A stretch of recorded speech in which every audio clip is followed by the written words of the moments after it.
Welcome to I news. ప్రపంచ పటంలో మంచుతో నిండిన ఒక భారీ దీవి ఇప్పుడు అగ్రరాజ్యాల మధ్య పెను యుద్ధానికి కేంద్ర బిందువు కాబోతుందా? గ్రీన్లాండ్ ను కొనుగోలు చేస్తామంటూ అమెరికా అధ్యక్షుడు డొనాల్డ్ ట్రంప్ చేస్తున్న ప్రకటనలు ప్రపంచ వ్యాప్తంగా పెనుదుమారం రేపుతున్నాయి. మేము అమ్ముడుపోయే వస్తువులం కాదు, మేము ప్రజలం అంటూ గ్రీన్లాండ్ వాసులు ఆవేదన వ్యక్తం చేస్తున్నారు. అసలు ట్రంప్ కు ఈ గ్రీన్లాండ్ పై ఇంతటి మోజేంటి? కేవలం ఇదొక రియల్ ఎస్టేట్ వ్యాపారమా, లేక దీని వెనుక పెంటగాన్ మాస్టర్ ప్లాన్ ఉందా? ఇప్పుడు స్పెషల్ స్టోరీలో ఈ మంచు ఖండం చుట్టూ తిరుగుతున్న గ్రేట్ గేమ్ గురించి చూద్దాం. డొనాల్డ్ ట్రంప్ ఒక వ్యాపారవేత్తగా మొదలై అగ్రరాజ్య అధ్యక్షుడిగా ఎదిగిన ఆయన ఆలోచనలు మాత్రం ఎప్పుడూ భారీ డీల్స్ చుట్టూనే తిరుగుతుంటాయి.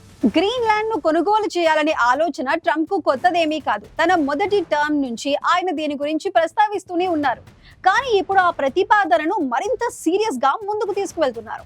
అమెరికా జాతీయ భద్రత దృష్ట్యా గ్రీన్లాండ్ తమకు అత్యంత అవసరమని ట్రంప్ బలంగా వాదిస్తున్నారు. ట్రంప్ నేషనల్ సెక్యూరిటీ టీం ప్రకారం ఆర్కిటిక్ ప్రాంతంలో రష్యా, చైనాల దూకుడును అడ్డుకోవాలంటే గ్రీన్లాండ్ అమెరికా చేతిలో ఉండాలి. ఇది కేవలం ఒక భూభాగం కాదు, వ్యూహాత్మకంగా అపారమైన ఖనిజ సంపద, సహజ వనరులు కలిగిన నిధి.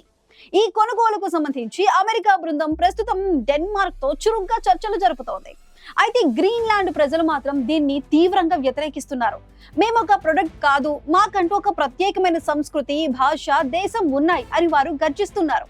మరోవైపు డెన్మార్క్ ప్రభుత్వం కూడా గ్రీన్లాండ్ అమ్మకానికి సుముఖంగా లేదు. భద్రత, ఇంటెలిజెన్స్ విషయంలో అమెరికాకు సహకరించడానికి సిద్ధమే, కానీ గ్రీన్లాండ్ ప్రాంతీయ సమగ్రతను వదులుకోవటానికి వారు ససేమిరా అంటున్నారు. విశ్లేషకుల అభిప్రాయం ప్రకారం గ్రీన్లాండ్ పై అమెరికా జెండా ఎగిరినంత మాత్రాన కొత్తగా వచ్చే భద్రతా ప్రయోజనాలు పెద్దగా ఉండవు. ఎందుకంటే ఇప్పటికే అమెరికా అక్కడ తన మిలిటరీ యాక్సెస్ ను కలిగి ఉంది.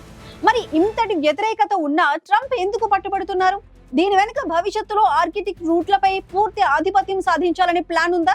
డెన్మార్క్ సార్వభౌమాధికారం, గ్రీన్లాండ్ ప్రజల స్వేచ్ఛ మధ్య నలుగుతున్న ఈ బిగ్ బిజినెస్ డ్రామా చివరికి ఏ తీరానికి చేరుతుందో వేచి చూడాలి.